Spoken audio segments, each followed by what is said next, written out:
ધૂણી જૂઠા નહીં, હું કાળુ હીરાની 32 ની મેલડી ધૂણું છું. રાધનપુર, ભાભર, હોઈગોમ, દિયોદર ઈ ટપ્પા મારી 5000 બાધાયો છે.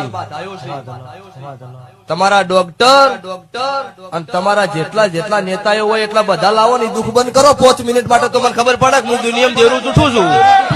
તો દર્શક મિત્રો, અત્યારે સૌથી પહેલા વાત કરવામાં આવે તો જ્ઞાનીબેન ઠાકોરે જે દશામાના વ્રત ન કરવા માટે અને એની ઉપરાંત ભુવાજી માટે જે એમને કીધું હતું કે ભુવાને બધું ખોટું હોય છે, ત્યારે મિત્રો આ ભુવાજી મેદાનની અંદર ઉતર્યા અને જ્ઞાનીબેન ઠાકોરને ઓપનમાં ચેલેન્જ મારીને કીધું કે આ વખતે તો તમારું નામ નહીં આપું, પણ બીજી વાર જો ભુવાજીના ચાળા કર્યા તો કાયદેસર સભાની અંદર, ભર સભાની અંદર તમારું નામ લઈ અને કહીશ ભાઈ હવે સમજી જજો, ભલે તમે નેતા હોય કે ગમે તે હોય, પણ માતાજી આગળ તો કોઈનું કાંઈ નથી ચાલતું.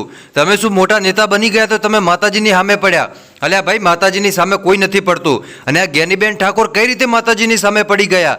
ભાઈ એટલું જ નહીં, પરંતુ અત્યારે જે તમે ભુવાજી જોઈ રહ્યા છો, આ ભુવાજીએ ચેલેન્જ મારીને કીધું કે મારી બાધાઓ કેટલી બધી ચાલી છે ને એ બધુંય કીધું ભાઈ. અને જ્ઞાનીબેન ઠાકોર, તમે બહુ પેલું કહેવાય ને કે ભુવાજી માટે તમે ખોટું કીધું કહેવાય, કેમ કે માતાજીને માનવા અને કે ભુવા હશે ભાઈ, અમુક કેટલાક એવા હશે, પણ આ ભુવાજી અલગ છે હો ભાઈ. હા, આ ભુવાજીને ઓળખતા હોય તો કોમેન્ટ પણ કરજો મારા ભાઈઓ, કેમ કે ભુવાજીના નામથી જ બધા લોકો ઓળખે છે ભાઈ. અને ખરેખર આ ભુવાજી આજે બતાવી નાખ્યું ભાઈ કે જ્ઞાનીબેન ઠાકોર તમે ભુવાજી વિશે ખોટું બોલી દીધું. હવે તમે બીજી વાર ન બોલતા. આ વખતે તો ભુવાજીએ જતું કર્યું ભાઈ. આ વખતે તો હું કે સભા મંડળની અંદર તમારું નામ નહીં લઉં, પણ જો બીજી વાર તમે ભુવાજીની સામે પડ્યા તો કાયદેસર સભાની અંદર તમારું નામ લઈ અને કહીશ. પછી ન કહેતા કે કીધું નહોતું, આ ભુવાજીએ કીધું. ખરેખર મિત્રો, ભુવાજીની વાત સાચી કે ખોટી કોમેન્ટ કરીને જરૂર બતાવજો. તો બસ આજ માટે આપણે આટલું રાખીએ. મળીશું આપણે નવા વિડીયોમાં નવા ટોપિક સાથે.